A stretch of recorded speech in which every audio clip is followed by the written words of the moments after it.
मम ज्ञानतिमिरान्धस्य ज्ञानाञ्जनशलाकया चक्षुरुन्मिलितं येन तस्मै श्रीगुरवे नमः।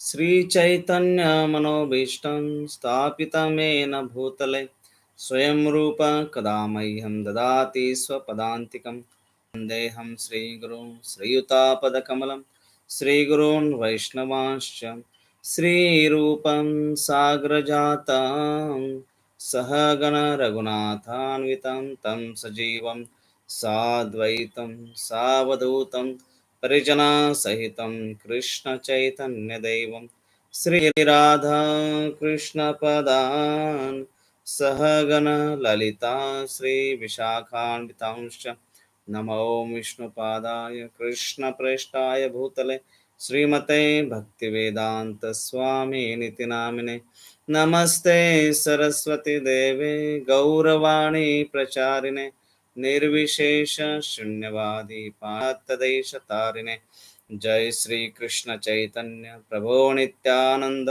श्री अद्वैत गदाधर श्रीवासदि गौर भक्तवृंद हरे कृष्णा कृष्णा कृष्णा हरे हरे हरे राम राम राम हरे हरे.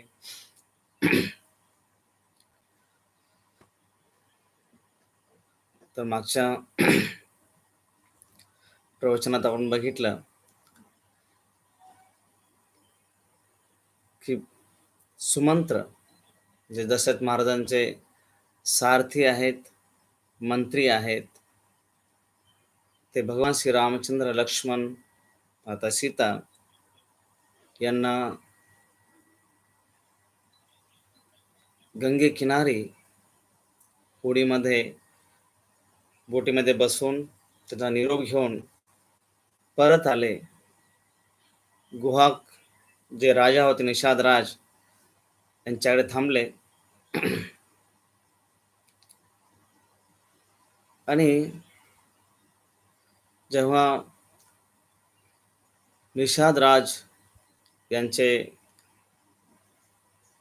गुप्तचर तिथे पुढे गेले होते श्रीरामचंद्रांबरोबर की काय यांचा निर्णय बदलतो का ते बघण्यासाठी, गुप्तचर परत आल्यानंतर त्यांनी सांगितलं की श्रीराम, लक्ष्मण, सीता तिघे खूप दृढ निश्चयी आहेत. परत येण्याचा विचार त्यांच्या मनाला स्पर्श करत नाहीये.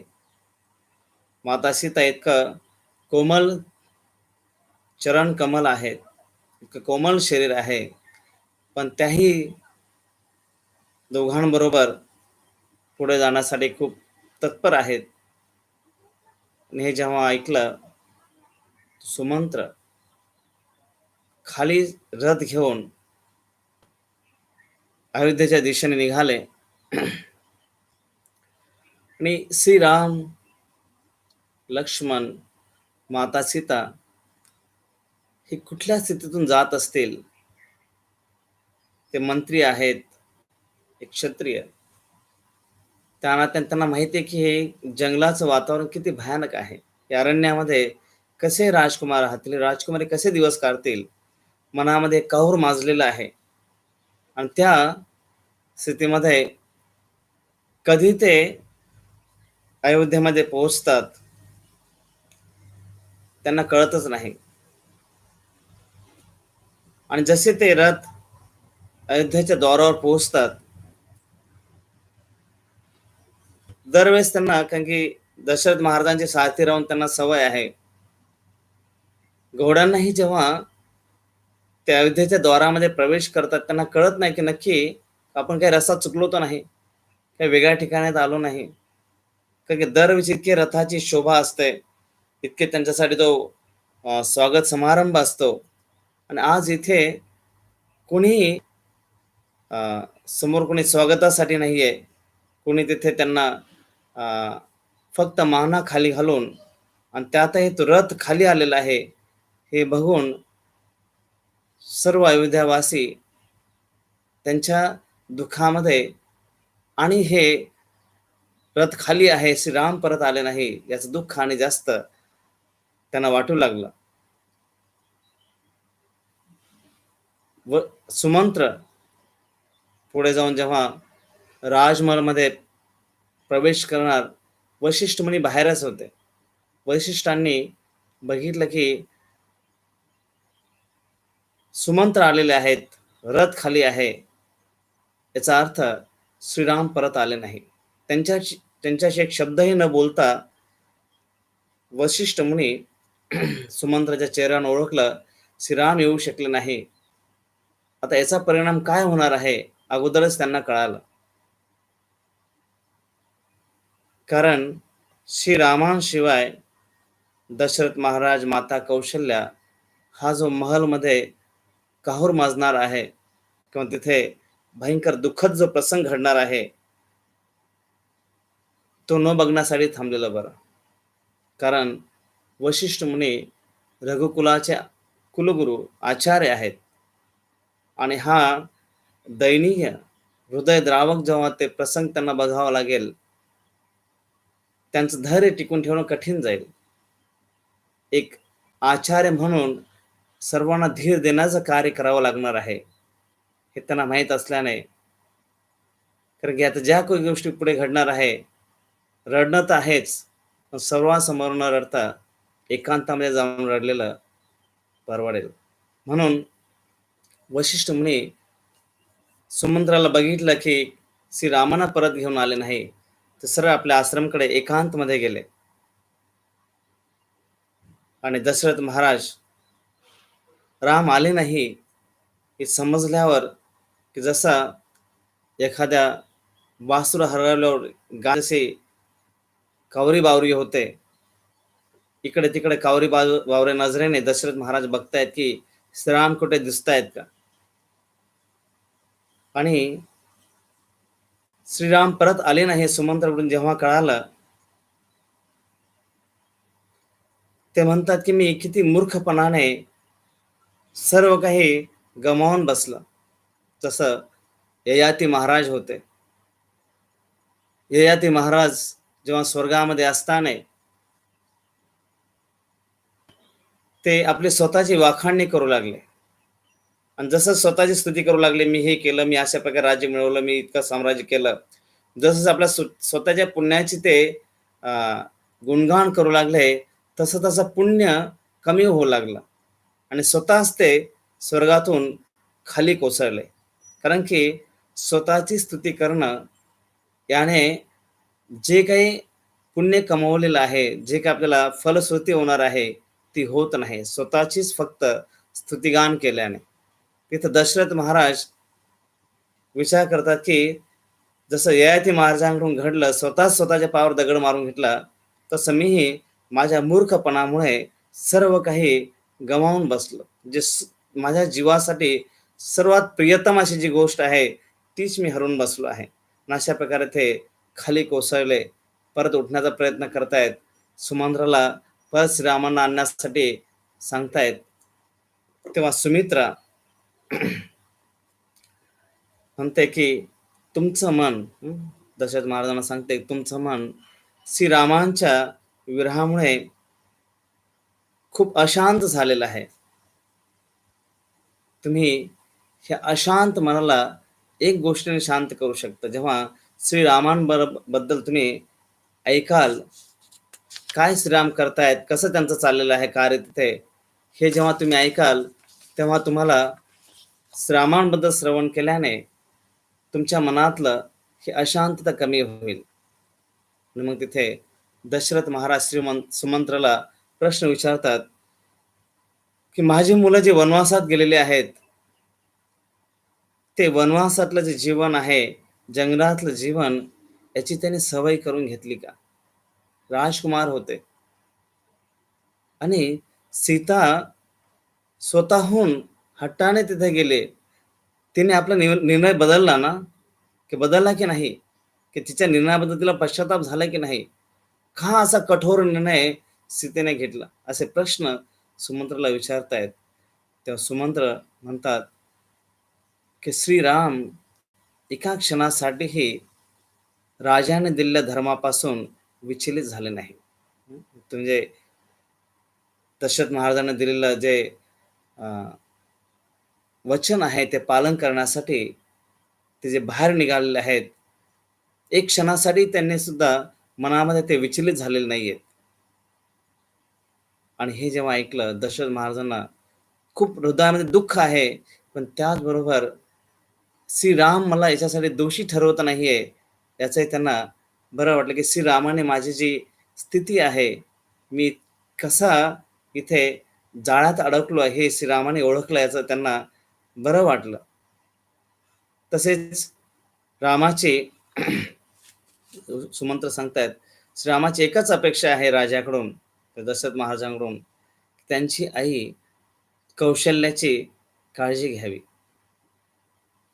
आणि श्रीराम कौशल्याला प्रत्येकासाठी श्रीरामाने जो निरोप पाठवलेला आहे, ते सांगतात, की कौशल्याला सुद्धा सांगा निरोप, मातेला सांगा, की मंदिरामध्ये, घरामध्ये जे विग्रह आहेत, त्यांची पूजा करा.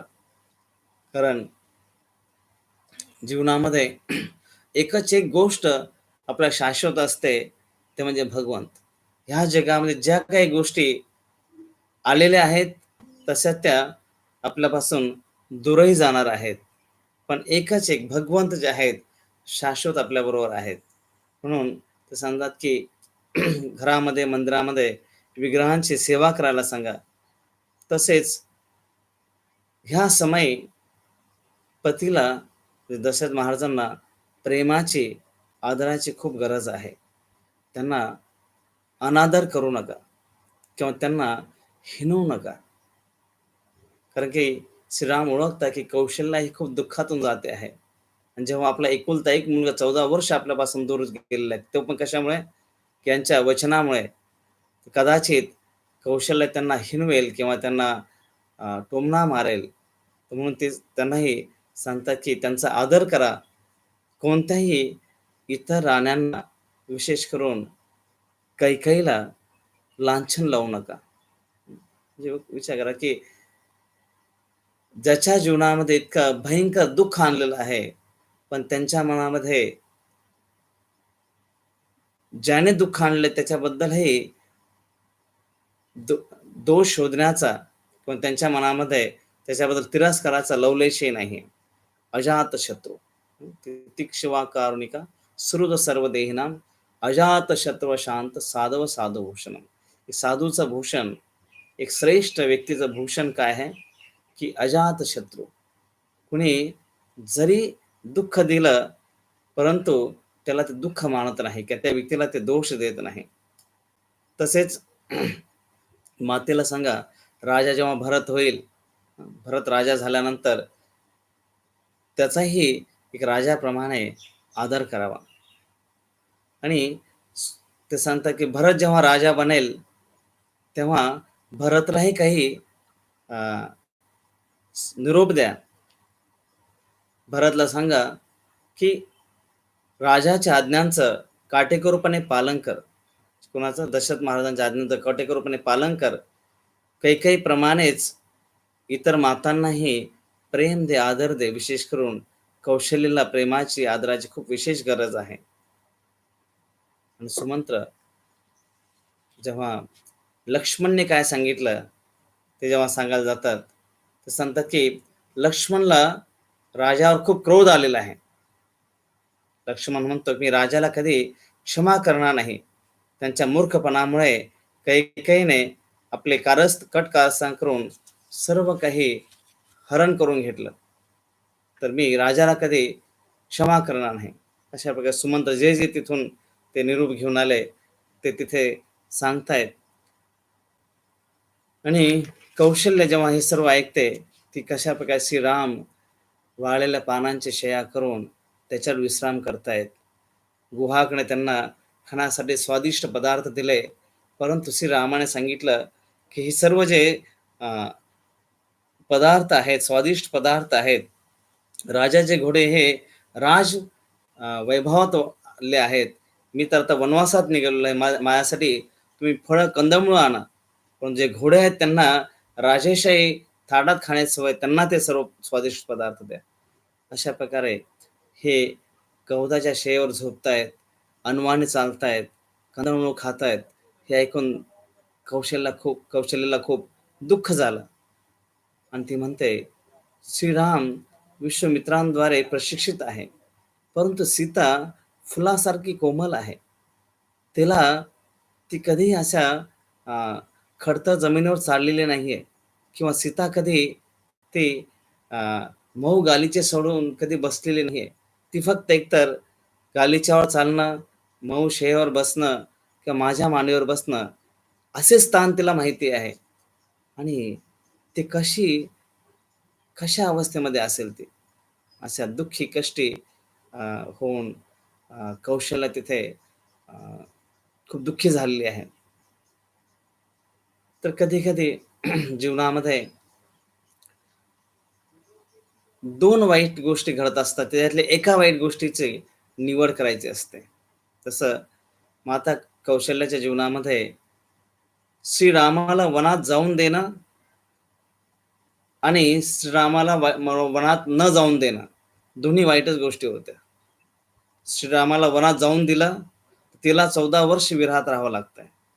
जर वनामध्ये जाण्यापासून तिला रामाला थांबवलं, तर घरामध्ये भांडणं होतील, कलह होतील, गैरसमज होतील आणि इथे राजा आपलं वचन पूर्ण करू शकणार नाही. त्याच्यामुळे कौशल्याच्या जीवनामध्ये 2 वाईट गोष्टी घडतायत.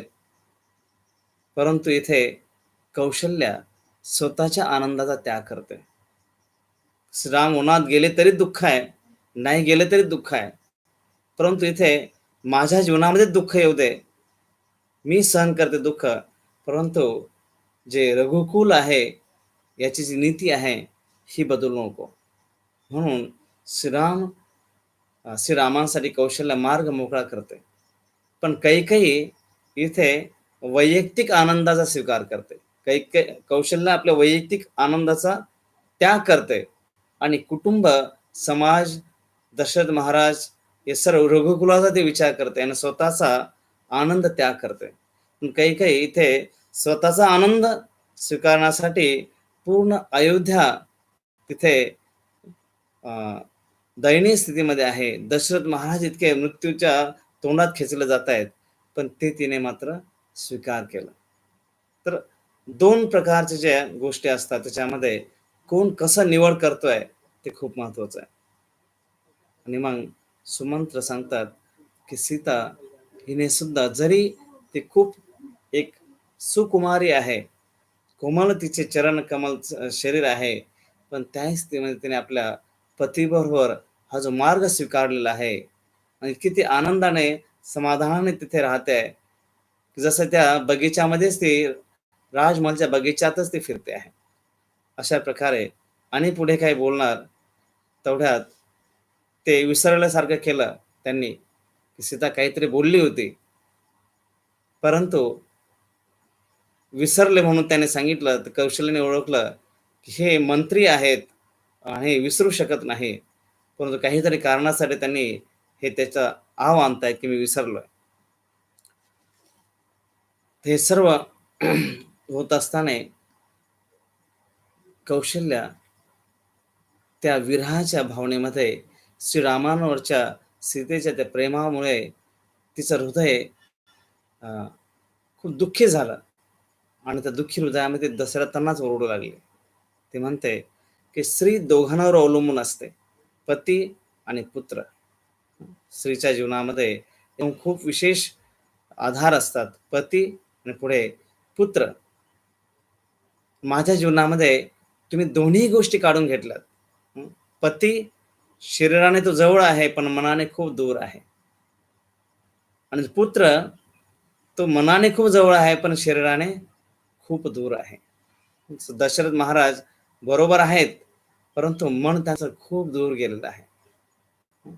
आणि इकडे पुत्र श्रीराम शरीराने खूप दूर आहेत, पण मनाने जवळ आहे. म्हणून कौशल्या म्हणते, माझे दोन्ही आधार तुम्ही काढून घेतले. एवढंच नाही, तर तुमच्या एका निर्णयामुळे पूर्ण ही अयोध्या, मंत्रीगण, राज्य सर्व काही अपंग झालं. त्यांच्या ही अयोध्या आता पोरकी झालेली आहे. कुणी त्याला तुम्ही अशा स्थितीमध्ये असल्याने त्याला कोणी वाली राहिलेला नाहीये.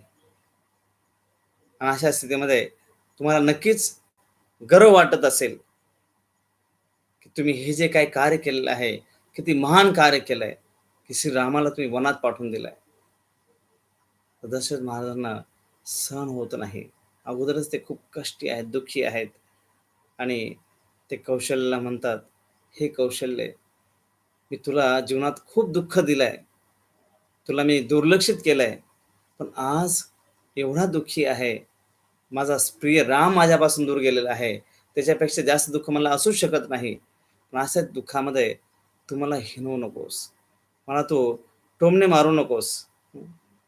जसं परमपूज्य राधानाथ स्वामी महाराज सांगतात, की ज्यावेळेस व्यक्ती दुःखामध्ये असतो, त्यावेळेस त्याला सहकार्याची साथी जास्त गरज असते.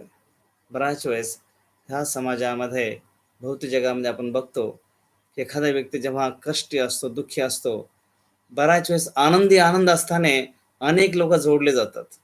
पण जेव्हा जीवनामध्ये जेव्हा दुःख येतं, तेव्हा लोकं हळू मार्ग वेगळा करतात किंवा दूर निघून जातात. जसं एकदा एक व्यक्ती, त्याची मोठी कंपनी असते आणि कंपनीमध्ये काही लॉस झाल्याने सर्व त्याचं जे ऐश्वर्य होतं, गाडी, बंगला, मोठमोठ्या काही ज्या प्रॉपर्टी होत्या, हळू-हळू सगळ्या काही वर्षामध्ये सर्व काही जो करोडपती तो रोडपती झाला. काहीच त्याच्याकडे राहिलं नाही. आणि अक्षरशः जेव्हा तो रस्त्यावर जायचा, तर त्याला आश्चर्य वाटायचं. खूप दिवसानंतर एक मित्र त्याला भेटला. तर म्हटलं, "काय झालं आजकाल तू दिसत नाहीस? खूप दिवसाने भेटलास." तर तो म्हणतो, "हे जे काही माझी कंपनी लॉस झालं, करोडो रुपयाचे जे नुकसान झालं, मी रोज रस्त्यावर आलोय. एक गोष्ट मात्र मला खास विशेष मिळाली. काय? मला अदृश्य होण्याची सिद्धी मिळाली." नाही, अदृश्य होण्याची सिद्धी काय? पण हां, अदृश्य होण्याची सिद्धी मिळाली. कारण पूर्वी लोकं माझ्याकडे, जेव्हा मी रस्त्याने चालायचो, गाडी, बंगला सगळं असताना, खूप लोकांना मी दिसायचो. खूप लोकं मला भेटायला यायचे, वाह-वाह करायचे, थांबायचे.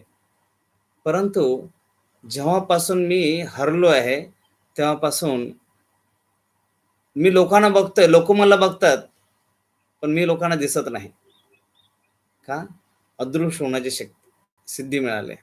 म्हणजे काय झालं, त्याचा सांगण्याचा अर्थ होता, की जेव्हापासून ऐश्वर्य कमी झालंय, हळू-हळू लोकं जे आहेत, माझ्यापासून दूर निघून गेलेत. तिथे दशरथ महाराज कौशल्याला सांगतात, "मी हरलो आहे. जीवनामध्ये मी हरलो आहे. मला तुझ्या आधाराची गरज आहे."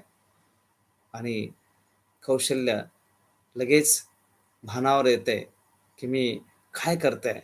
श्रीरामाने अगोदर सांगून ठेवलं होतं, की दशरथ महाराजांना, राजाला तुझ्या प्रेमाच्या, आदराची गरज आहे आणि मी काय करत आहे?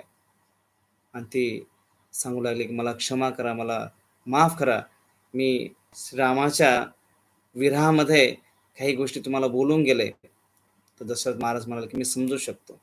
तू कुठल्या स्थितीतून जाते आहे, मी समजू शकतो." जेव्हा 2 दुःखी व्यक्ती एकत्र येतात, कधी-कधी त्या एकमेकांच्या भावना समजणं सोपं जातं. आणि अशा चर्चा करता श्रीरामांबरोबर बद्दल चर्चा करता दशरथ महाराज तिथंच झोपले. आणि रात्री अचानक मध्यरात्री त्यांची झोप उडाली आणि जोरात अचानक ओरडून उठून बसले. आणि सर्व सुमित्रा, कौशल्यांना अचानक काय झालं राजाला म्हणून त्या धावत आल्या. आणि दशरथ महाराज म्हणतात, की "मी श्रीरामांविना अजून जिवंत कसा आहे? एवढे दिवस झाले, मी अजून जिवंत कसा आहे? माझा मृत्यू कसा झाला नाही?" आणि सर्व जे आहे, माझ्या कर्माचंच फळ आहे. त्यामध्ये मी कोणाला दोष देत नाही. जे काही गोष्टी घडणार आहे, जे काही मी पूर्व जीवनामध्ये कर्म केलेले आहेत, गत जीवनामध्ये, त्याचे परिणामच मी भोगतो आहे. आणि मग ते कौशल्याला एक प्रसंग सांगू लागले, की त्यांच्या जीवनामध्ये एकदा घडलेला. जेव्हा तरुणपणी दशरथ महाराज त्यांच्याबद्दल सांगतायत, तरुणपणी जेव्हा मी राजकुमार होतो, मला ध्वनी भेद जी बाण चालवण्याची कला आहे, फक्त ध्वनी, तो शिकार जो आहे त्याला न बघता फक्त ध्वनी ऐकून बाण चालवण्याची जी कला आहे ती मला अवगत होती. आणि त्यामुळे मी जेव्हा शिकारीला जायचो तर प्राण्याला न बघता फक्त पाण्याची आहट ऐकून त्या प्राण्याला मी मारू शकायचो, फक्त ध्वनिभेद बाण. ते एक दिवस असंच वनामध्ये शिकार करत असताना एक हत्ती, वाघ तिथे पाणी पिण्याचा बुडबुड्याचा आवाज आला, पाणी पितायचा जो आहट आली त्याची, आणि मी त्या दिशेने बाण मारला. स्विस स्विस करून तो बाण तिकडे त्या ध्वनीच्या दिशेने पोहोचला. पण मला आश्चर्याचा धक्का बसला, कारण तिथे त्या वाघाची टरकाळी नव्हती किंवा हत्तीचं किंचाण नव्हतं. तिथे एका मुलाचा ओरडण्याचा आवाज आला. मला लक्षात आलं की नक्कीच काहीतरी अघटित घडलेलं आहे. मी धावत धावत जेव्हा तिथे पोहोचलो, बघितलं ते एक ब्राह्मण युवक त्या रक्ताच्या थारोळ्यात पडलेला होता. त्याला त्या बाणामुळे खूप वेदना होत होत्या आणि तो सांगत होता की हा शरीरात जो बाण गेलेला आहे तो मला खूप त्रास देतोय, खूप दुःख देतोय, तो काढा. आणि मला माहित होतं, मी जर तो बाण काढला, जसा मी बाण काढेल त्या बाणावर त्याचे प्राण सुद्धा निघून जातील. पण त्याला होणाऱ्या ज्या वेदना आहे त्याही मला बघवत नाहीये. नाईलाजाने मी बाण काढलं. तो युवक म्हणाला, माझा जो मृत्यू होतोय मला त्याचे दुःख नाहीये आहेत. आणि त्यांना पाणी पिण्यासाठी, पाणी आणण्यासाठी मी आलो होतो. त्यांना पाणी दिलं पाहिजे. मी जर गेलो नाही, त्यांना पाणी जर मिळालं नाही, ते तहानेने व्याकुळ होऊन शरीर सोडून देतील. मी ती पाण्याची घागर भरली आणि जाऊन त्यांना ज्या ठिकाणी सांगितल्याप्रमाणे ते पाणी घेऊन पोहोचलो. ते पाण्याचे घागर घेऊन कोणतरी आलेलं आहे, नक्कीच श्रावण बाळ आलेलं आहे असं म्हणून ते आई वडील, अरे बाळ एवढा उशीर झाला का, खूप थकला का, अनेक प्रश्न विचारू लागले. मी जर तोंड उघडलं तर कळेल काय झालंय ते, आणि तोंड नाही उघडावं तर ते त्याशिवाय पाणी पित नाहीये. शेवटी मला काय प्रसंग घडला ते सांगावं लागलं.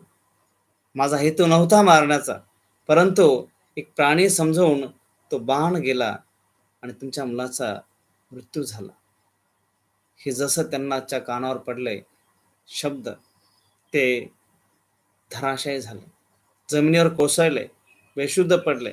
परत मी त्यांना शुद्धीवर आणलं, परंतु त्या श्रावण बाळाच्या विरहामध्ये, त्या शोकमध्ये त्यांचा मृत्यू झाला. पण त्या अगोदर ते जे पिता होते ते म्हणाले की तू सत्य बोललास, तुझा गुन्हा तू कबूल केलास, म्हणून तुझ्या मस्तकाच्या ठिकऱ्या झाल्या नाहीत. तू जर हे खोटं बोलला असतास तर पूर्ण तुझ्या कुळाचा, तुझ्या राज्याचा नाश झाला असता, तुझ्या मस्तकाच्या ठिकऱ्या ठिकऱ्या झाल्या असत्या. परंतु तू सत्य बोलल्यामुळे या सगळ्या भयानक फळापासून तू वाचलास. परंतु शेवटी हा शोक, जो विरहाचा शोक जो झालेला आहे, याचा परिणाम मात्र भोगावा लागेल. मृत्यूच्या शेवटी जसं आम्ही पुत्राच्या वियोगामध्ये शरीर सोडतो आहे, तुलाही तुझ्या जीवनामध्ये पुत्राच्या वियोगामध्ये, विरहामध्ये शरीर सोडावं लागेल. हे कथन दशरथ महाराज जेव्हा कौशल्याला सांगतात, विधीने, ते सांगतं की विधीने ठरवलेलं आहे काही गोष्टी होणार आहे. एखादा किती व्यक्ती शहाणा असला तरी तो मूर्खासारखा वागतो. तर काही विधी लिखितच काही गोष्टी आहेत, काही गोष्टी जेव्हा ठरलेल्याच आहे. शहाणा माणूस सुद्धा कधी कधी चुकीचे निर्णय घेऊन बसतो. आणि अशा प्रकारे दशरथ महाराज श्रीराम, हे राम, हे राम असं म्हणत म्हणत त्या ठिकाणी काही क्षणातच शरीर सोडून देतात. फक्त श्रीरामाचं नाव घेत ते शरीर सोडून भगवत धामामध्ये निघालेत. आणि जशी ही बातमी कौशल्या, सुमित्रा सगळ्या राण्या तिथे धाव घेत आहेत, ओक्साबोक्शी रडतायत. आणि अशा स्थितीमध्ये ही बातमी जेव्हा अयोध्येमध्ये पसरली, काही दिवसापूर्वी अयोध्येमध्ये त्यांच्यामध्ये निवड करायचं होतं की दशरथानंतर आता राम राजा होणार आहे.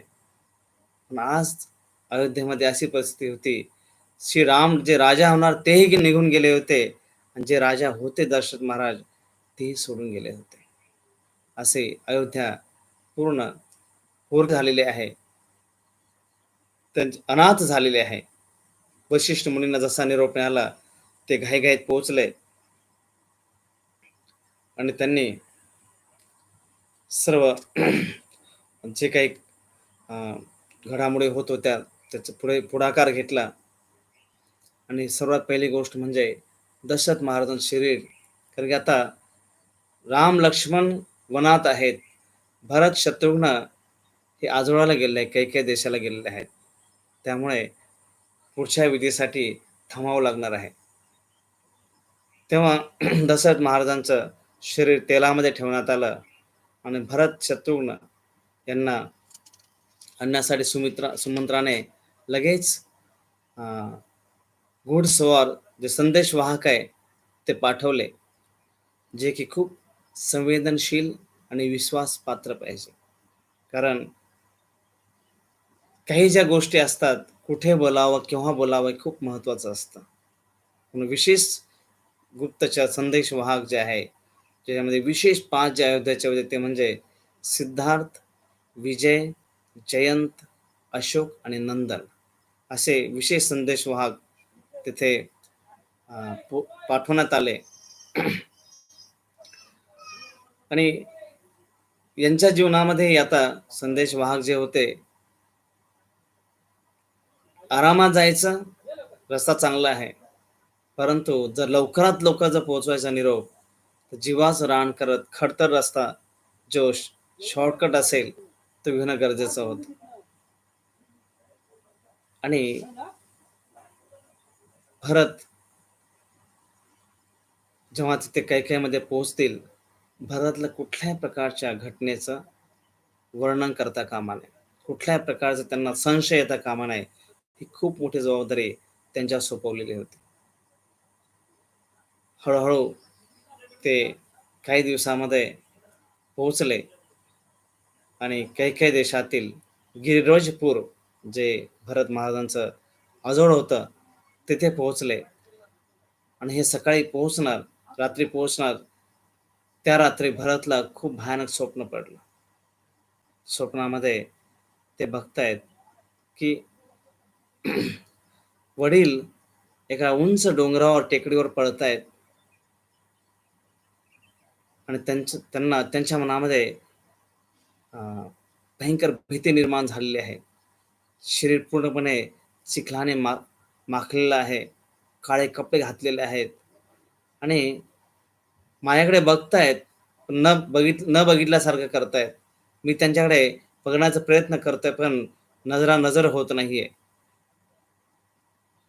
आणि अशा प्रकारे ते वर वर पळतायत आणि मी त्यांना पकडण्यासाठी पळतोय, पण बघतो तर तेव्हा उंच टेकडीवर जाऊन ते खाली दरीमध्ये कोसळलेत. आणि जेव्हा मी वर जाऊन बघतो त्या दरीमध्ये, तर दरीमध्ये भयंकर असे काही दुर्गंधयुक्त असे द्रव्य आहेत आणि त्याच्यामध्ये ते अडकलेले आहेत. परत ते भयंकर स्वप्न पडतं. ते त्यांना काहीतरी द्रव्य पिण्यासाठी दिलं जातं आणि ते तेलकट जे आहे ते पिण्यासाठी त्या मडक्यामध्ये दिलेलं आहे आणि त्याच्यामध्येच ते आपलं तोंड बुडवतायत. त्यांच्या अंगाला पूर्णपणे अ, सिंदूर फासलेलं आहे. त्यांना गाढवावर बसवलंय. दक्षिण दिशेने त्यांना घेऊन जातायत. ते सर्व जेव्हा रात्री बघतायत काहीतरी अशुभ घडतंय. जेव्हा ते सकाळी उठले, स्वप्न जेव्हा त्यांना आठवायला लागलं, ते मित्रांना सांगतायत, नातेवाईकांना सांगतायत, काहीतरी अशुभ काहीतरी घडत आहे. वडिलांच्या बाबतीमध्ये, माझे बंधू श्रीराम यांच्या बाबतीत किंवा माझ्या बाबतीमध्ये काहीतरी भयंकर अशुभ होणार आहे. म्हणून मला जाणं आवश्यक आहे. आणि तेवढ्यात हे सकाळी जेव्हा बघतात, की राजदूत जे आहेत, संदेशवाहक अयोध्येहून आलेले आहेत आणि ते त्या प्रश्नांची भडीमार करतायत. काय झालं अयोध्येमध्ये? काय एवढं घाईघाईमध्ये आलाय? त्यावेळेस ते म्हणाले, की काही झालेलं नाहीये. सर्व काही सुव्यवस्थित आहेत. वडील कसे आहेत, भाऊ कसे आहेत, माता कसे आहेत, सर्व जे संदेशवाहक ते सांगतात, सर्व काही ठीक आहे. परंतु लवकरात लवकर तुम्हाला तिथे काही विशेष राजकीय कार्यासाठी तुम्हाला अर्जंट बोलावलेलं आहे. अत्यावश्यक बोलावलेलं आहे. तुम्ही चलणं भाग आहे. आणि मग ते निरोप घेण्यासाठी आपल्या आजोबांकडे येतात. अश्वपती जे महाराज आहेत, ते इदाजी त्यांचे मामा आहेत, त्यांना भेटतात आणि आजोबा त्यांच्या मस्तकाला चुंबन घेतात. ॲक्चुअली वैदिक काळामध्ये अ, एखाद्या आपल्यापेक्षा लहान आहे, त्याला निरोप देण्याचा हा विशेष विधी असायचा. तेव्हा अनेक लवाजमा त्यांच्याबरोबर तसे त्यांच्या ज्या राजकुमारी आहेत, पत्नी आहेत, त्या पण त्यांच्याबरोबर आहेत आणि जेव्हा ते भरत निघतात, आता त्यांना कैकेहून अयोध्येला पोहोचण्यासाठी 8 दिवस लागतंय. कारण की त्यांच्याबरोबर आता भरपूर संदेशवाहक जेव्हा आले, तेव्हा ते फक्त सिंगल होते, एकटेच होते. आता जेव्हा भरत महाराज निघाले त्यांच्याबरोबर अनेक लवाजमा आहेत, स्त्रिया आहेत. त्यामुळे त्यांना पोहोचायला उशीर लागतो आहे आणि त्यांना बऱ्याच वेळेस वाटतंय, की मी पुढे जातो. मी पुढे जाऊन काहीतरी नक्की काय घडलंय अयोध्येमध्ये? का मला एवढं अर्जंट बोलावलेलं आहे? त्यासाठी मी पुढे जातो. परंतु ही जी जबाबदारी आहे पूर्ण लवाजमा सुरक्षित घेऊन जाण्याची, ती सोडता येत नाही. शेवटी सर्व लवाजमाबरोबर ते पोहोचतात. पण 7 दिवस झाल्यानंतर त्यांना राहवत नाही. 8व्या दिवशी भरत महाराज शत्रुघ्नला सगळं लवाजमाची ती जबाबदारी देतात आणि सांगतात, "मी पुढे जातोय, मला राहवत नाही." भरत महाराज एकटेच सारथी आणि काही त्यांच्याबरोबर संदेशवाहक हे पुढे जातात. जसं अयोध्येच्या जवळ येतात, त्यांना ते अपशकुन दिसायला लागतात. कावळे, कोल्हे इव्हळतायत.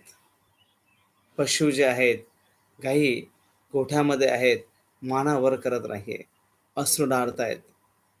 तसेच सारथी जसा तो अयोध्येच्या जवळ पोहोचला, सारथ्याने अचानक रथ थांबवला आणि भरत बघतोय का रथ थांबवला? तो बोलतो की नाही, आपण नक्कीच कुठल्यातरी चुकीच्या ठिकाणी आलो आहोत. ही अयोध्या दिसत नाहीये. कारण ही जी आता अयोध्या होती, जसं नेहमी रथ यायचा त्यावेळेस अयोध्येमध्ये जी सजलेली अयोध्या असायची, जिचे नृत्य, कला याचं सर्व वर्णन असायचं, तिथे आनंदी आनंद असायचा, जिथे एकमेकांबद्दल एवढं प्रेम असायचं. पण आत्ता जी अयोध्या आहे, ही भूताने पछाडल्यासारखी होती.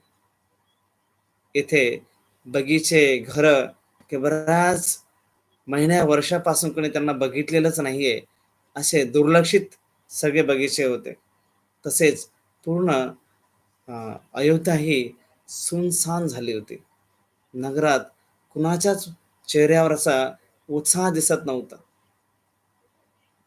सर्वांना, खास करून भरत, त्याला सर्व आश्चर्य वाटतंय. भरत जेव्हा खाली उतरतात रथाच्या आणि घाईघाईने वडिलांच्या महालकडे जाऊ लागतात दशरथ महाराजांच्या, तर त्यांना आश्चर्य वाटतं की जेव्हा जेव्हा आतापर्यंत मी अयोध्येमध्ये यायचो ते मला स्वागत करण्यासाठी यायचे, पण तिथं आले का नाहीत. आणि जेव्हा रथाच्या खाली उतरले, कोणीही भरतच्या नजरेला नजर मिळवत नाहीये, कोणी स्मित हास्य करत नाहीये, त्यांच्यापासून नजर चुकवतायत. तेव्हा वडिलांच्या महलात गेले, वडील दिसत नाहीये, शोधतायत. शेवटी आपल्या मातेच्या महलात गेले आणि तिने जेव्हा भरत आलाय हे ऐकल्यावर काही काही पुढे आले आणि तिने हसत भरतचं स्वागत केलं. आणि भरतलाही आश्चर्य वाटलं, कारण की पूर्ण अयोध्येच्या सीमेपासून ते आतापर्यंत मातेच्या महलामध्ये येईपर्यंत त्यांनी फक्त सगळीकडे निराश चेहरे, कुठल्या पूर्ण दुःखाचा सावट असलेले चेहरे बघितले होते. पण पूर्ण अयोध्येमध्ये आल्यानंतर पहिल्यांदा कोणीतरी हसतंय हा चेहरा कैकेयीचा त्यांनी बघितला. त्यांना आश्चर्य वाटलं. जसं कैकेयी ही जसं एखादं श्री जंगलामध्ये राहते जंगली आणि ती जंगल तोडून आपल्या स्वतःच्या शेकोटीसाठी जंगल तोडून ती जंगल नष्ट करते. तसं इथे कैकेयी स्वतःच्या आनंदासाठी पूर्ण अयोध्या, आपले पती, सर्वस्व तिने भस्म करून टाकलं होतं. आणि मग भरत विचारतात की मी आलो आहे, मी वडील कुठे आहेत, पिताजी कुठे आहेत, का दिसत नाहीये. काही काही सांगते तुझे वडील जिथे प्रत्येक प्राण्याला जावं लागतं, यम सदनाला, प्रत्येक प्राणी जो कोणी ह्या जगामध्ये येतो, जन्म मृत्यू जरा व्याधी प्रत्येकाला आहेत. प्रत्येकाला तिकडे मृत्यूच्या जीवनाच्या शेवटी मृत्यूला तोंड द्यावंच लागतं. तुझे वडीलही मृत्यूला पावलेत.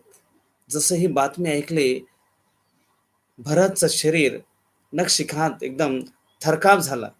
जसं साल वृक्ष किंवा ताड वृक्ष एकदा खालून तोडून तो पूर्ण असा सरळ खाली जमिनीवर कोसळावा, तसं साल वृक्षाप्रमाणे भरत खाली जमिनीवर कोसळले.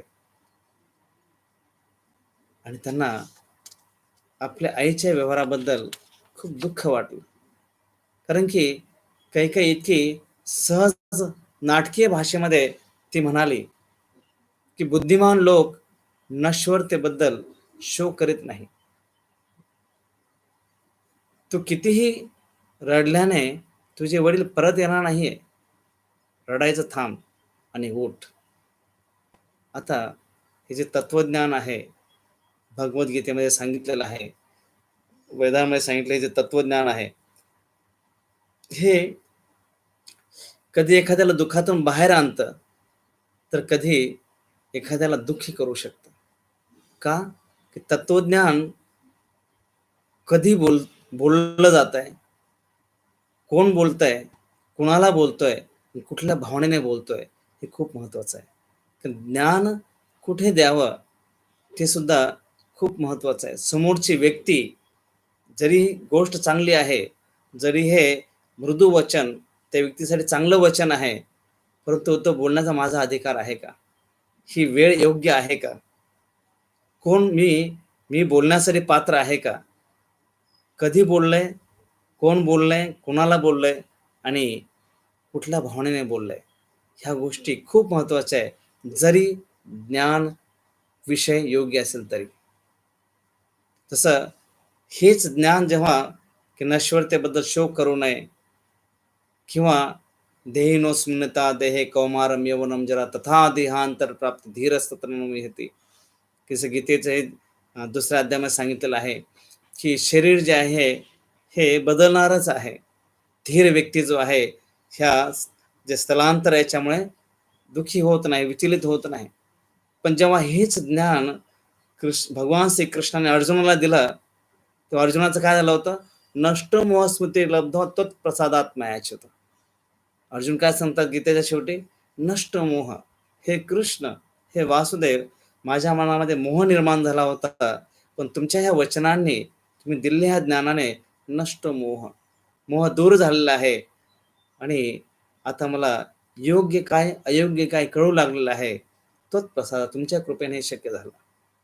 पण तेच काही काही ती वेळ योग्य नाहीये. कोण बोलतंय ते पण योग्य नाहीये. कारण की तिने तिचा तो अधिकार नव्हता बोलण्याचा. तसेच कुणाला भरत इतकं दुःख मनामध्ये असताना ते तिथे बोलण्याच्या प्रताने कुठल्या भावनेने बोलला. हेच ज्ञान जेव्हा कैकेयीने भरतला सांगितलं, भरत आणि जास्त दुःखी झाले.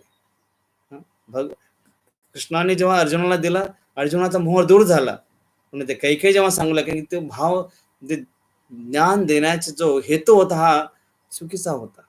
तिथे स्वार्थ होता त्याचे तिथे. इथे कृष्ण जेव्हा सांगत होते, कृष्णाचा उद्देश काय होता? की अर्जुनाला धर्म मार्गावर आणणं. त्याचं कर्तव्य त्याला आठवण करून देणं. तिथे भ्रम निर्माण, मोह निर्माण झाला होता. पण इथे भरतच्या बाबतीमध्ये तसं नव्हतं. तिथे भरत स्वतःला कोसू लागतात, की मी किती दुर्भाग्य आहे. वडील शरीर सोडताना त्यांचं शेवटचं दर्शन सुद्धा मला प्राप्त झालं नाही. ज्यांनी मला लहानचं मोठं केलं, मांडीवर खेळवलं, प्रत्येक प्रश्नांची उत्तर त्यांनी इतक्या प्रेमळ भावनेने आम्हाला दिले. जीवनाच्या शेवटी आम्हाला त्यांची सेवा करण्याचा लाभ मिळाला नाही. श्रीराम किती भाग्यवान आहेत, की त्यांना वडिलांच्या शेवटच्या क्षणी सेवा करण्याचा लाभ मिळाला. शेवटचं त्यांचं दर्शन झालं. किती श्रीराम माझे बंधू किती भाग्यवान आहेत. आणि ते विचारू लागले, की असं काय आजार झाला होता वडिलांना? कशामुळे त्यांचा मृत्यू झाला? आणि शेवटी काय बोलले ते? काही काय म्हणते, शेवटी तुझे वडील, हे राम, हे सीता, हे लक्ष्मण, हे बोलून त्याने शरीर सोडलं. तर भरत आणि जास्त गोंधळात पडले. हे राम, हे सीता, हे लक्ष्मण, का शरीर सोडताना हे बरोबर नव्हते? राम बरोबरच होते. नाही, राम वनवासात गेले होते आणि श्रीराम वनवासात गेल्यामुळे त्यांच्या विरहामध्ये शरीर सोडलं वडील. हा आणि दुसरा धक्का भरतला बसला. एकतर पहिला धक्का, की वडिलांचा मृत्यू झाला आणि दुसरा धक्का त्यांना परत बसला, की माझे सर्वात प्रिय ते बंधू श्रीराम हे वनवासात गेले. हे सर्व का झालंय? नक्की काय प्रॉब्लेम, काय समस्या आहे ही? तेव्हा काही काय म्हणते, की तुझ्या वडिलांनी 2 वर दिले होते आणि याचे 2 वर म्हणून मी 2 वचन त्यांच्याकडून मागितलंय. एक तर तुझ्यासाठी राज्याभिषेक आणि श्रीरामाला 14 वर्ष वनवास. तर हे जेव्हा भरतने ऐकलं, भरत म्हणाले, की हे जेव्हा वडिलांचा मृत्यू झालाय, भावंड माझे वनवासात गेलेत, हे फक्त ऐकूनच माझ्या शरीर छिन्न भिन्न झालेलं आहे. माझं शरीर जर्जर झालेलं आहे. मी या शारीरिक स्तरावर मृत आहे. ह्या मृत शरीराने ज्याच्या भावना मेल्यात, शरीर पूर्णपणे माझं नकामी झालेलं आहे. ह्या शरीराने, ह्या मनाने मी काय राज्य सांभाळेल आणि काय कसा मी ह्या राजाचा उपभोग घेऊ शकेल? आणि त्यांनी जेव्हा कैकेयीचे हे क्रूर कट कारस्थान जेव्हा त्यांना कळालं, भरत कैकेयीकडे बघून म्हणतात, की माझ्या निष्पाप वडिलांना वाटलं, की ते चंदनाच्या लाकडाला मिठी मारतायत. परंतु नाही. त्यांना काय माहित होतं, की ते चंदनाच्या लाकडाला नाही, जळत्या कोळशाला मिठी मारतायत. कैकेयीबद्दल भरत बोलतायत, की त्यांनी तुला चंदन समजून इतका प्रेम दिला, इतका आदर, इतका सन्मान तुला दिला आणि त्याचा परिणाम काय तुलास? त्यांना जिवंत मारलंस. त्यांनी चंदनाला नाही, तर जळत्या कोळशाला मिठी मारली होती. भरत सांगतात की मी एक झाडाच्या पानासारखा आहे. माझे वडील त्या झाडाचे मूळ आहेत. माझे बंधू श्रीराम या झाडाच्या फांद्यांसारखे आहेत. तुला वाटतं की मी या झाडाच्या पानांना जगवायचं आहे, त्यांना टवटवीत करायचं आहे. पण जिथे त्या झाडाची मुळंच तू तोडून टाकलेत, ज्या झाडाच्या फांद्याच तू नष्ट केल्यात, त्या पानांना ते पाणी घालून काय लाभ होणार आहे? तसं माझे पिता दशरथ, माझे बंधू श्रीराम यांच्याच हेच माझ्यापासून तू दूर केलेस, तर मी कुठल्या भावनेने जगू? कुठल्या भावनेने मी इथे उभा राहू? आणि श्रीरामांवर तुझं किती प्रेम होतं.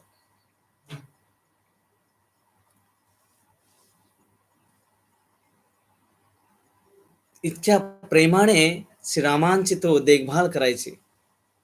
तुला सुमुखी म्हणायचे. का? कारण तुझ्या मुखामध्ये सदैव रामाचंच वर्णन असायचं. श्रीरामांच्या चर्चेशिवाय तुला कुठली कधी चर्चा आवडली नाही. तुला सुलोचनी म्हणतात, कारण सकाळी उठल्यावर रामाला बघितल्याशिवाय दुसरं कधी तू काही बघत नव्हती. इतका तुझा रामांवर प्रेम, इतकं रामांवर तुझा लळा असताना तू मग अशी कुमुखी, क्लोचनी कशी झालीस?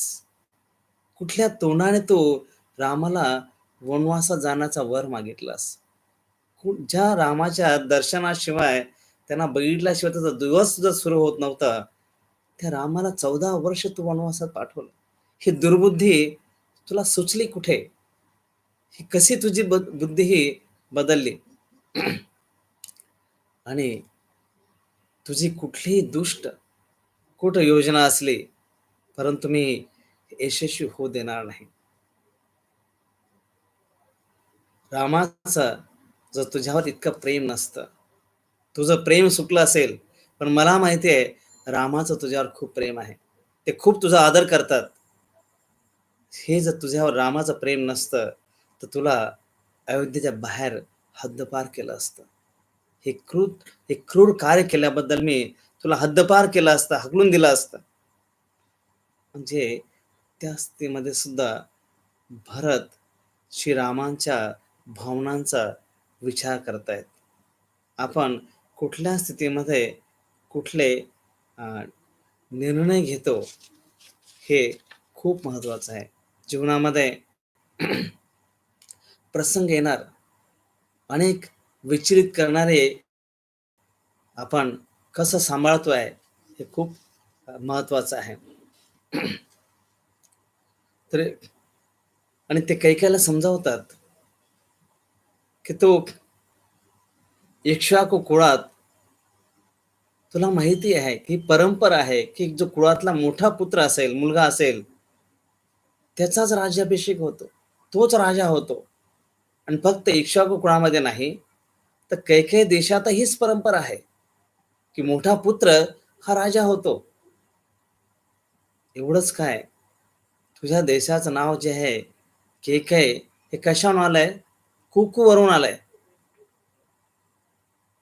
आणि कुकू म्हणजे भरपूर मोर. या मोरांमध्ये एक विशेषता असते. मोर परिवार जो आहे त्याच्यामध्ये विशेषता असते की पहिला मोर जो जन्माला येतो, त्याच्या डोक्यावर नैसर्गिक मोर पिसाचा मुकुट असतो.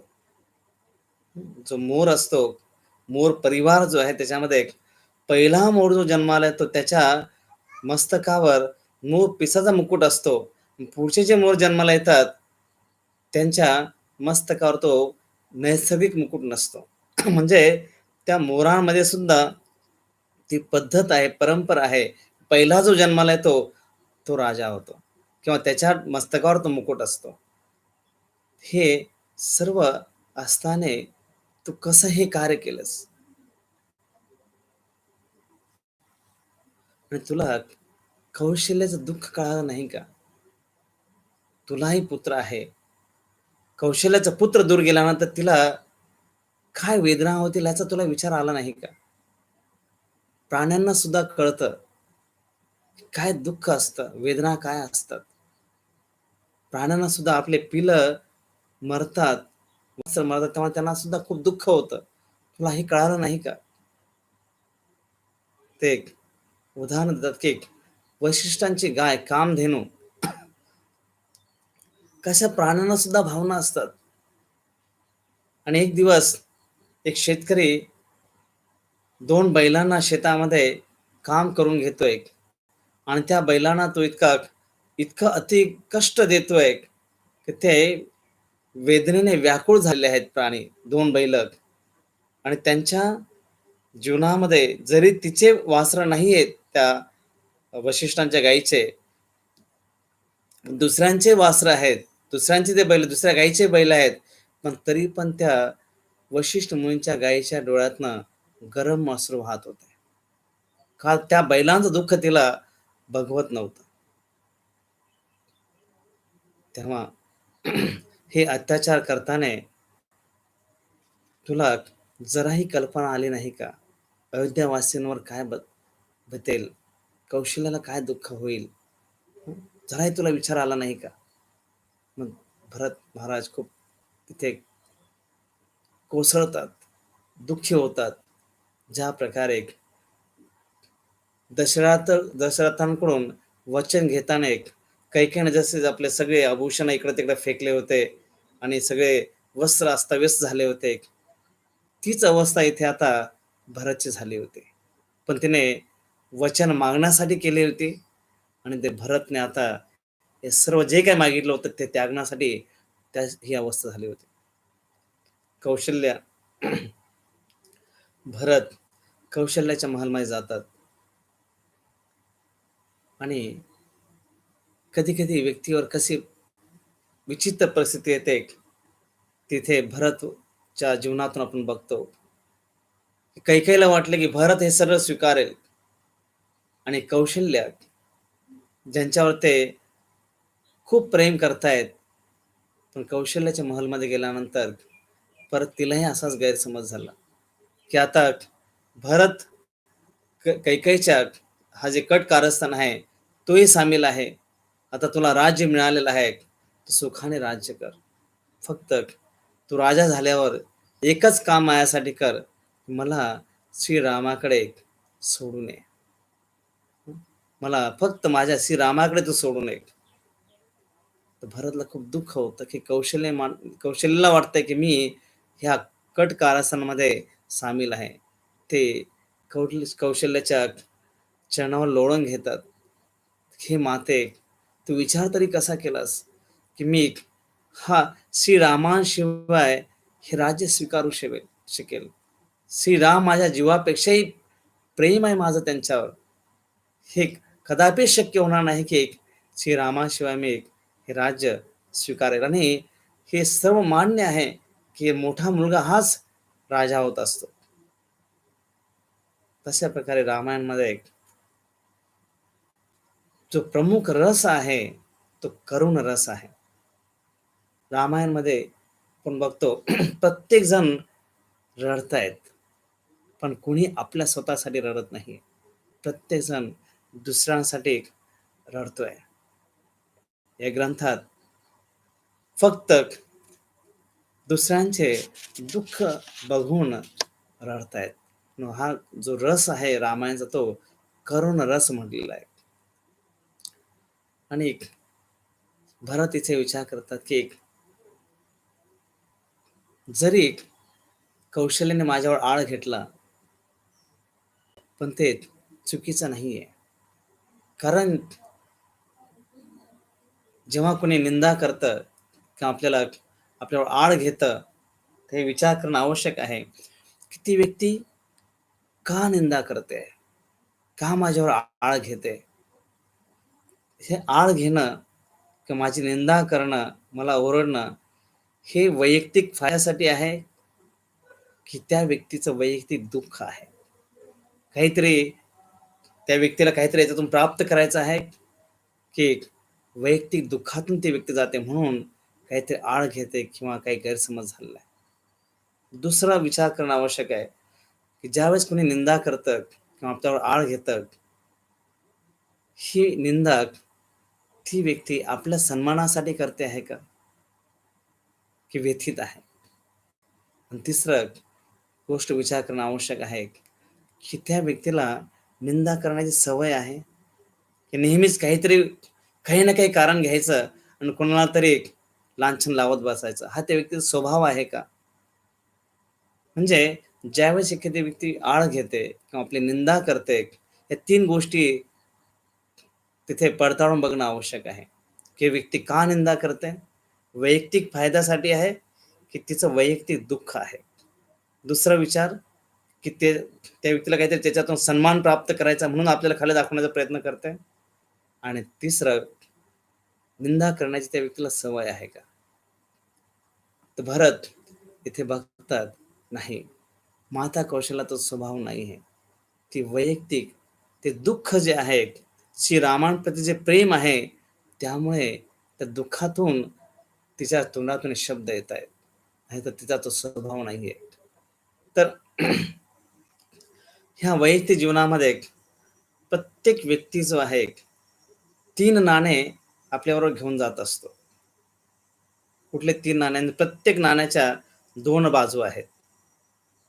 एक तर काही ना काही करण्याची त्याला उत्सुकता असते. काय, हे काय, ते काय, हे करून बघू का, ते करून बघू का? आणि त्या उत्सुकता जी आहे, त्याच्या हा जो नाणा आहे, उत्सुकतेचा जो नाणा आहे, त्याच्या 2 बाजू आहेत. एक भूक आणि तहान. आपल्याला काहीही करायला गेलो, की तिथे त्याला भूक आणि तहान जे आहे, त्याच्यातून त्याला जावं लागतं. दुसरा नाणा जो आहे, तो म्हणजे अनुभव. व्यक्तीच्या जीवनामध्ये जे काही अनुभवतो,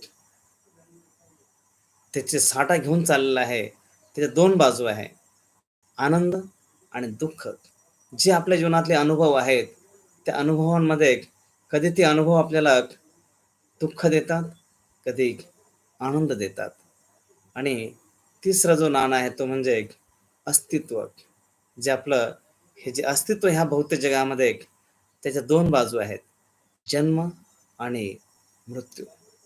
हे 3 नाणे जे आहेत, ह्या अ, व्यक्तीला जीवनामध्ये तो घेऊन जात असतो. तर वशिष्ठ मुनी तिथे पोहोचतात. भरतला आधार देतात. भरत जे काय आता पुढे कार्य होणार आहे, त्याच्यामध्ये पुढाकार घेऊन वशिष्ठ मुनी भरतला समजवतात, की भरत, तू ज्या स्थितीतून चाललायस आम्ही समजू शकतो. पण आता वेळ आहे, की दशरथ महाराजांचे अंत्यसंस्कार होणं आवश्यक आहे.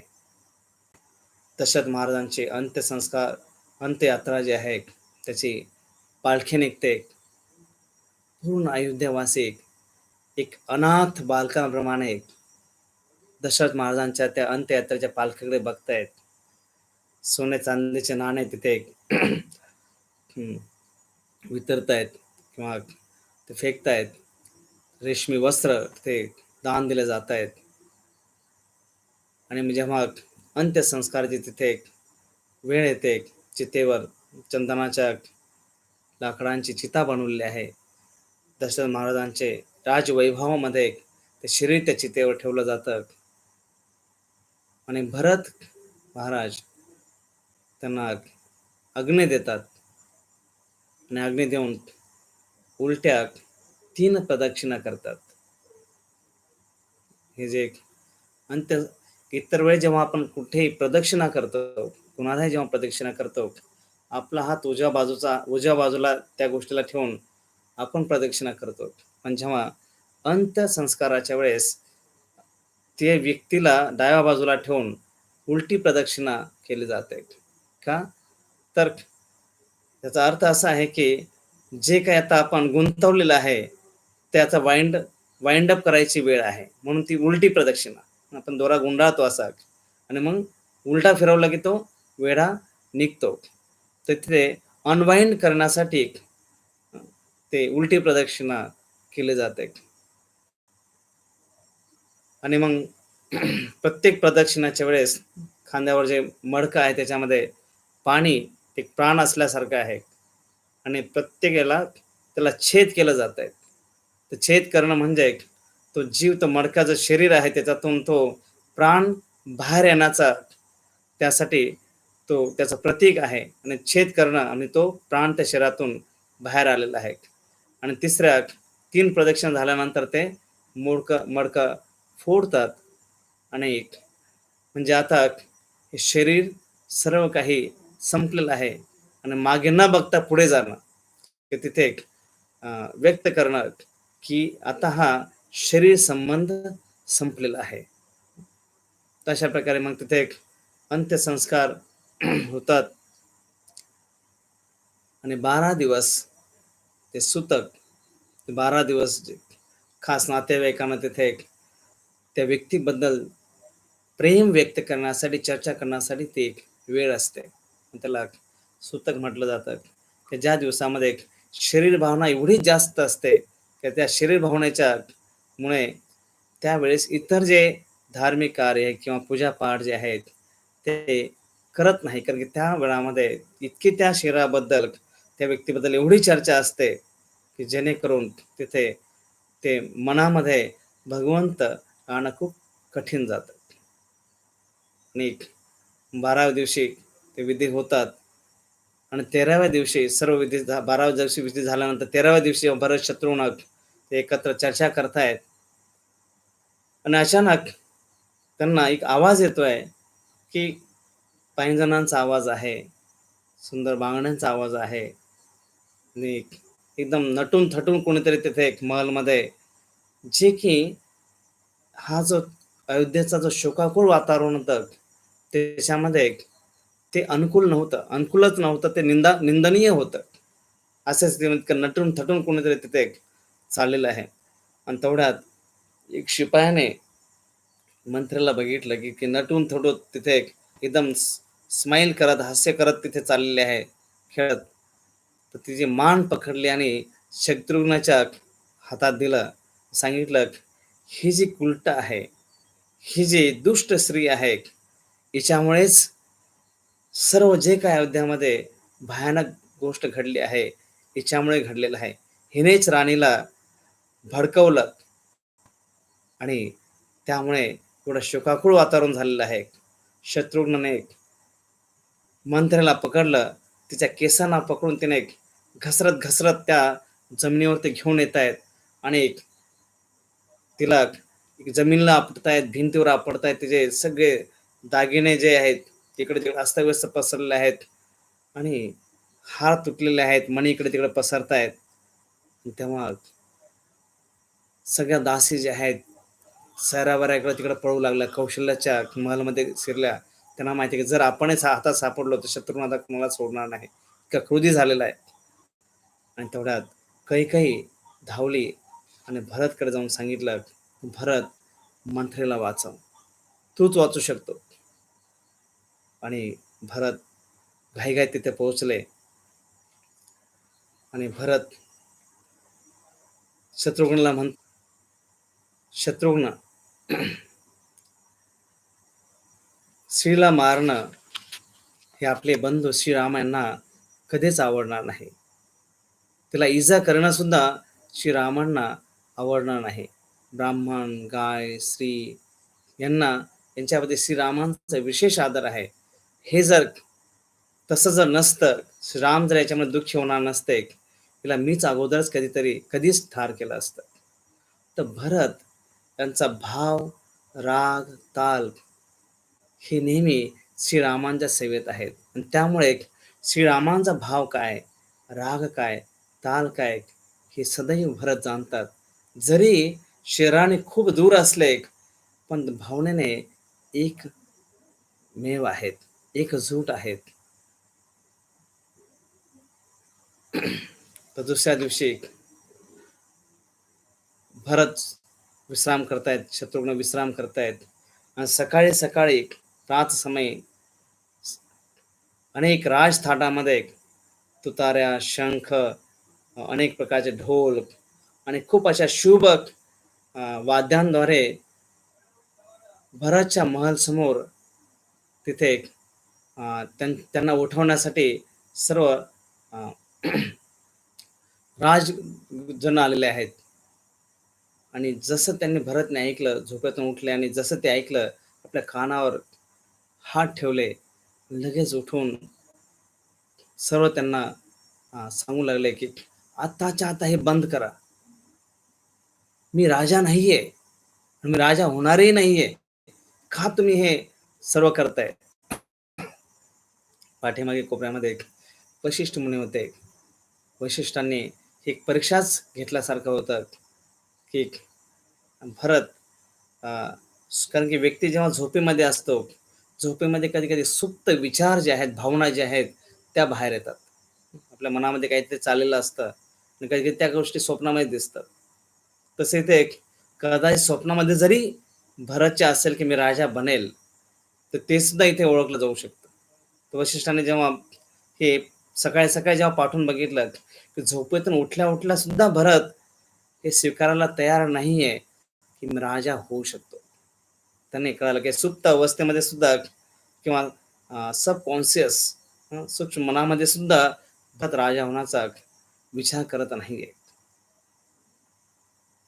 म्हणून एखाद्या व्यक्तीला जर महान बनायचं असेल, त्याच्या प्रत्येक विचारांबद्दल जे जागत असताना नाही, सुप्त अवस्थेमधील जे विचार आहेत, ते सुद्धा सांभाळणं खूप आवश्यक आहे. जे की भरत खूप सतर्क होते. काम एष क्रोध एष रजोगुण समुद्भवा महाशनो महापापमा विद्येन विहम वैरिणा. काम आणि क्रोध हे एखाद्या ज्ञानी व्यक्तीचे सुद्धा वैरी आहेत. म्हणून जीवनामध्ये जर आपल्याला भक्तीमध्ये पुढे जायचं असेल, महान बनायचं असेल, तिथे त्याला सूक्ष्म विचारांबद्दल सुद्धा सतर्क राहणं, सावध राहणं खूप आवश्यक आहे. तर दोन गोष्टी असतात, दोन व्यक्ती असतात. एक स्वप्नाळू आणि एक ध्येयवादी. स्वप्नाळू जो असतो, तो सर्वसामान्य कार्य करताना सुद्धा आपल्या तंद्रीमध्ये राहतो. म्हणजे जागा आहे, काम करतो आहे, पण विचारांनी कुठेतरी दुसरीकडेच आहे. स्वप्नामध्ये, तंद्रीमध्ये आहे. स्वप्नाळू व्यक्ती. आणि जो किंवा आळशी आणि जो ध्येयवादी आहे, तो स्वप्नातही आपले ध्येय सोडत नाही. स्वप्नामध्येही तो कार्यरत राहतो. जसं भरत महाराजांमध्ये सांगितलं जातं. आणि मग स्नान, संध्या करून जेव्हा ते सभागृहात पोहोचले, वशिष्ठ मुनी त्यांना सांगतात भरतला, की "तू आता राजा हो. पितानी, वडिलांनी तुला हे राज्य दिलेलं आहे. मातेने हे तिला जे दिलेले वर होते त्याच्यानुसार मागून घेतलंय. सर्व काही धर्मानुसार आहे. सर्व मंत्रीगण आहेत, अयोध्यावासी आहेत. त्यांनी सर्व काही तो एक तुला राजा म्हणून ते स्वीकारायला तयार आहे. तो आता राजा हो."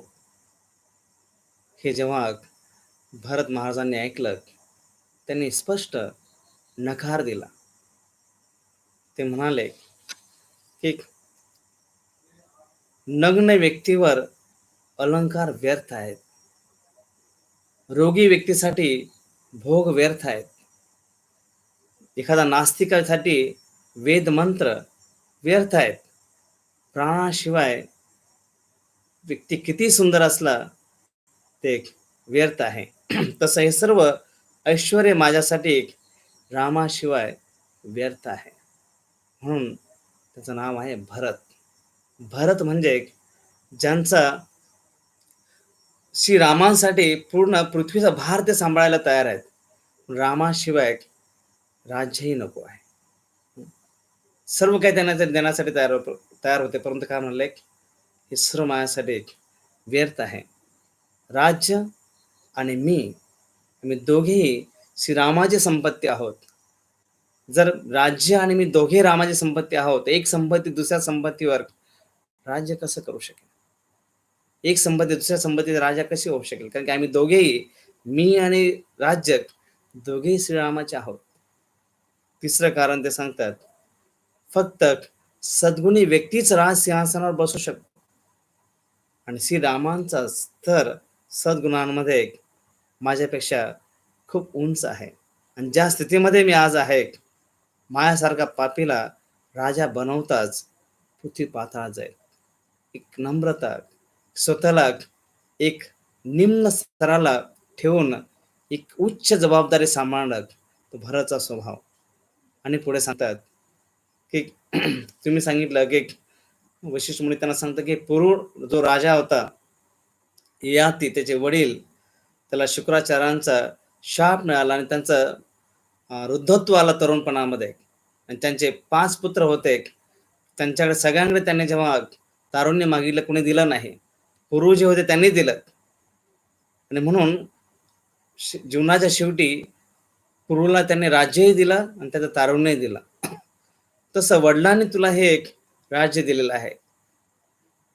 तेव्हा भरत महाराज सांगतात की इथे ययाती राजाच्या बाबतीमध्ये किंवा पूर्व महाराजांच्या बाबतीमध्ये पुत्राने वडिलांसाठी त्याग केला होता. पुत्राने वडिलांसाठी त्याग केला होता. पूर्वने ययातीसाठी त्याग केला होता. पण इथे हे राज्य मला देण्यासाठी आईने आपल्या पतीचा, माझ्या वडिलांचा त्याग केलाय.